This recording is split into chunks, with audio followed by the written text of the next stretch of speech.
Hi guys! Ito po ang Miss Lee Vlog.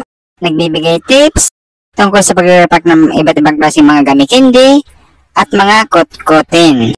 Nagkapasalamat tayo sa mga nag-subscribe at mga viewers. Sana ulanin pa tayo ng maraming subscribers. Ang re-repackin natin ngayon, gummy pakwan. Ang kilo ng gummy pakwan ngayong July 12, 2025, 120 pesos.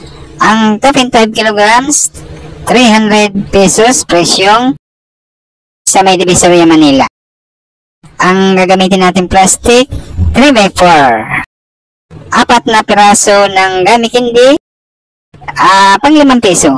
Yan guys, or depende na sa inyo kung magkano inyong mga presyuhan. Kayo na ang bahala. At depende yan kung magkano inyong mga puhunan sa inyong mga lugar. Ganyan lang inyong gagawin. Guys, yan, mayroon lang kayong plastic. Kailangan mayroon kayong mga binili ng mga gummy candy. At saka may sealer na pang sell para sa ating mga nire-repack. Ganyan lang inyong gagawin kung mga kagaya ko, mga baguhan lang tayo guys. Tayo mismo ang pupunta sa mga pamilihan at tayo ang pipili ng magagandang mga kutkutin o mga gummy candy na ating ititinda. At pipili natin guys yung hindi nagdidikit-dikit katulad nitong mga gummy.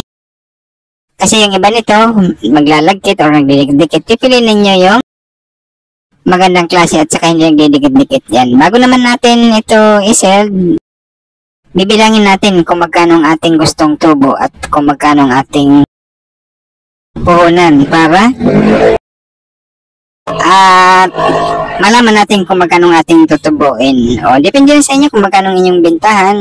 Ito sa nire-repack ko, 5 pesos lang ang ating presyuhan nito. Ganun lang gagawin ninyo.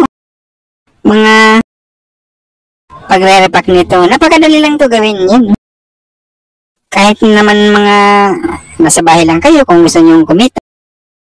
Ito gawin nyo mga pagtitinda ng mga iba't ibang klaseng mga kutkutin. Nasa mga palengke lang itong mga nabibili natin itong mga kutkutin.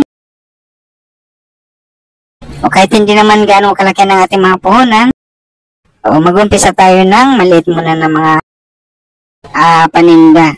Iba't ibang klaseng mga paninda. Bibili lang tayo muna mga kalakalating kilo.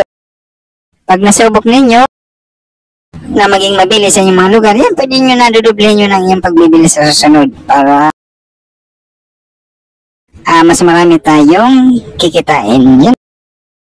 Ito guys, yung pagpipili nito, kailangan yung mga makikintab ang gamit. Yan ang magandang mga pagpipili or pagpipili nitong mga kotkotin. Maraming mga pwede natin pagkakitaan. Meron pang mga mani, mga sampalok, mga dilis. Yan ang ating susunod na ating gagawin ng mga video para may share natin sa inyo mga gusto ding kumita or naghahanap ng mga extra income or mga pagkakakitaan natin sa pang-araw-araw natin. Yan ang ating nalipat guys na gummy pakwan o gummy candy pakwan. Ganun lang pwede nyo i-display yan sa mga planggana na maliliit. Yan basket. Kung meron kayong mga bintana dyan na pwede pag-display yan, pwede nyo i-display sa mga bintana na pagtitindahan or lamisa. Ilagay nyo sa labas ng inyong bahay.